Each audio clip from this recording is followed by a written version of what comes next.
ഇതൊന്നും ഞാനത്ര വലിയ കാര്യമാക്കുന്നില്ല സർ. എൻ്റെ തീരുമാനങ്ങൾക്ക് മാറ്റമില്ല. പക്ഷെ പ്രശ്നം അതല്ല.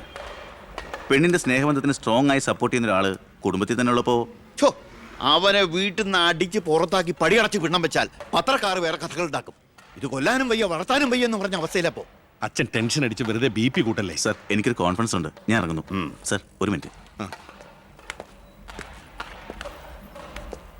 ഇനി എന്താ ചെയ്യേണ്ടതെന്ന് ഞാൻ പറയാൻ സാറിന് അറിയാലോ. അച്ഛാ, അച്ഛൻ്റെ മൊബൈൽ ഒന്ന് തന്നേ.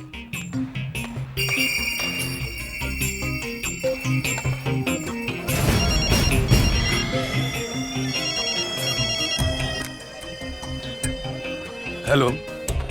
പൗത്രന് പേര് പ്രസാദ്, കോട്ടപ്പുറം UPS സ്കൂളിലെ കണക്ക് വാദ്യാർ. രാഷ്ട്രീയ വൈരാഗ്യം. പിന്നെ വിവരങ്ങൾ അപ്പപ്പം എന്നെ അറിയിക്കണം. നീ ഇപ്പൊ എന്ത് ചെയ്യാൻ പോവാ? അച്ഛൻ ആരുടെ മുമ്പിലും തല കുനിക്കുന്നത് കാണാൻ എനിക്ക് വയ്യ. നമ്മുടെ മീനുവിന്റെ കല്യാണം മാന്യമായി നടത്തണ്ടേ അച്ഛാ?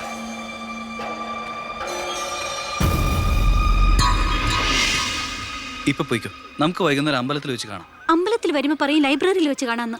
ലൈബ്രറിയിൽ വരുമ്പോ പറയും പ്ലീസ്, ഇത് സ്കൂളാണ്. ആണോ?